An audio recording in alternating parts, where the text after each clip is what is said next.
ሰላም ተመልካቾቼ እንዴት አላችሁ? እኔ ደህና ነኝ እግዚአብሔር ይመስገን። ዛሬ ደግሞ እንደዚህ ቆንጆ ምሳ አብረን እንሰራለን። ወደ ዝግጅቱ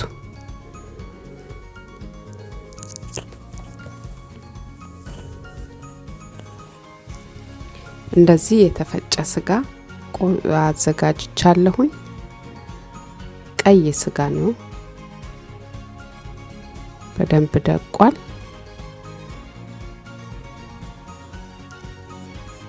አሁን በመጀመሪያ ቲማቲም የተከተፈ በጣም በትንንሹ የተከተፈ፣ ሽንኩርቱም እንደዛ በደንብ የተከተፈ እሱን አንድ ላይ ጨምረዋለሁኝ። ከዛን በደንብ ቀላቅለን ከዛን ቃሪያውንም እንደዛ በደንብ የተከተፈ ነው ደቀቅ ብሎ። ይሄ ደግሞ ቀዩ ቃሪያ ትንሽ የማቃጠል ነገር ያለው ቃሪያ ነው፣ እሱን አውቄ ነው። ፐርሲል፣ በርበሬ፣ ኮረሪማ፣ ቆንዶ በርበሬ አንድ ላይ ጨምርበታለሁኝ። ለቴስቱ በጣም ያጣፍጣዋል።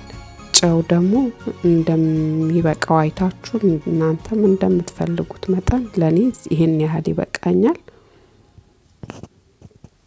ከዛም በደንብ እንቀላቅለዋለን። በደንብ ካዋሃድ ነው በኋላ ቆንጆ ይሆንልናል። ከዛን ስቲክ አዘጋጅቻለሁኝ። ስጋውን የማደርግበት እንደዚህ እንደሚትቦል አይነት ነው፣ ግን ይሄንን ከፍ ከፍ አድርጌው ነው የምሰራው። እንደዚህ ከካሜራ ጀርባ የጨመርኩት 2 እንቁላል ጨምሬበታለሁኝ። እሱን እንዳትተውት፣ 2 እንቁላል ጨምሩበት እንዲያያይዝልን። ከዛን እንደዚህ አድርገን እና እንትን ውስጡን እናስገባዋለን። ትንሽ የመፍረስ ባህሪ ያለው ግን ይያዛል፣ ችግር የለውም። ሲጠበስ ቆንጆ ነው የሚሆነው። ሁሉንም በዚህ መልኩ እያስገባው ደረድረዋለሁኝ። ቴስቱ በጣም ቆንጆ ነው፣ ሁሉም ነገር የገባበት ነው።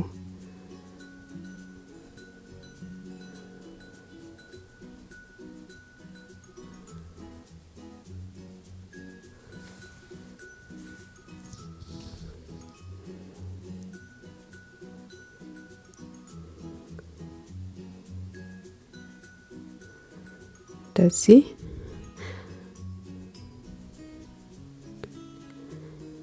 ያው ለልጆች የሚበሉት ከሆነ በርበሬውን ያንን ቀዩን በርበሬ እንዳይገባ፣ በተረፈ ግን ሁሉም ቤተሰብ ሊመገበው የሚችል ቆንጆ ምግብ ነው።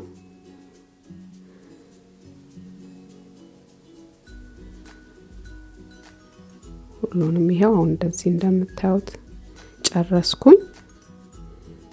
ከዛ እንደዚህ በማንኪያው ረገጥ ረገጥ አረጋዋለሁኝ።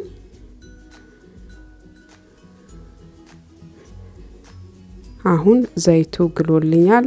እንጨቱን ስቴኩን ትንሽ ሰበርኩት፣ ግራና ቀኝ መጥበሻዬ እንትን ስላልተመቸኝ።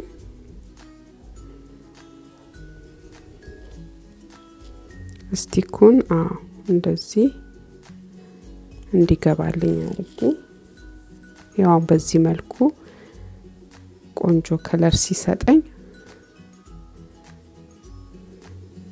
አወጣዋለሁኝ።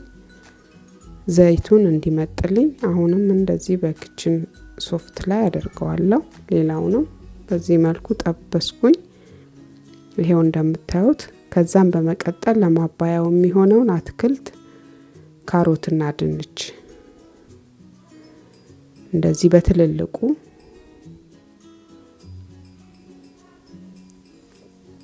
ጎረድ ጎረድ አድርጌ የድንቹን 4 ቦታ፣ ካሮቱን በዚህ መልኩ እንደዚህ ዘይቱን ቀይሬ እንደዚህ ጠብሰዋለሁኝ። ሲጠበስ ድንቹ በጣም ነው የሚጣፍጠው።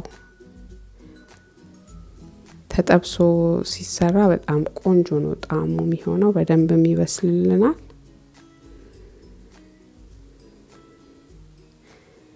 ትንሽ ከለሩን እስኪ ቀይርልኝ ድረስ ቀላ ሲል እንደዚህ አወጣዋለሁኝ።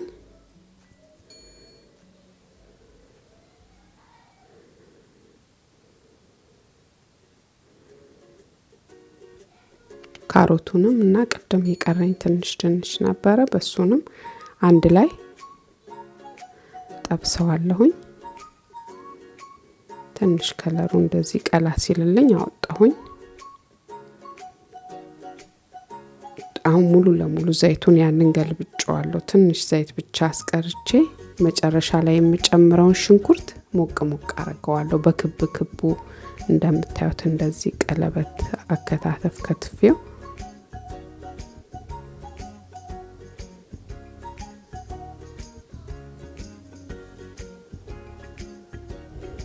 ከዛ ምንም ዘይት ሳላደርግ ባዶ መጥበሻ ላይ ነው ቅድም የጠበስኩትን እንደዚህ የጨመርኩት።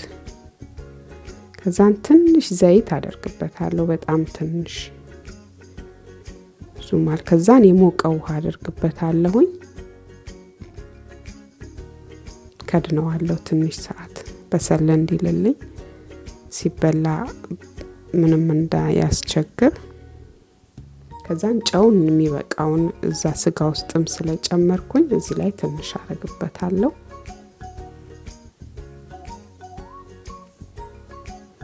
ከድነዋለሁ ትንሽ ደቂቃ። አሁን ይሄው እንደዚህ ውሃውን እየመጠጠ ነው። እየመጠጠ ያለ ይሄንን ከላይ አደርግበታለሁኝ።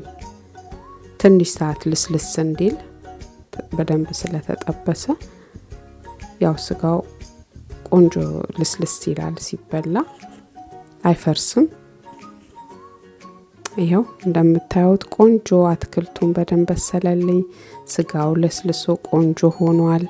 በጣም የሚጣፍጥ ምግብ ነው። በእውነት ተወዱታላችሁ።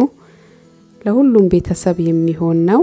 ሰርታችሁ ሞክሩት፣ ተወዱታላችሁ። በጣም ስለተከታተላችሁኝ ከልብ አመሰግናለሁ። ሰላም ሁኑልኝ።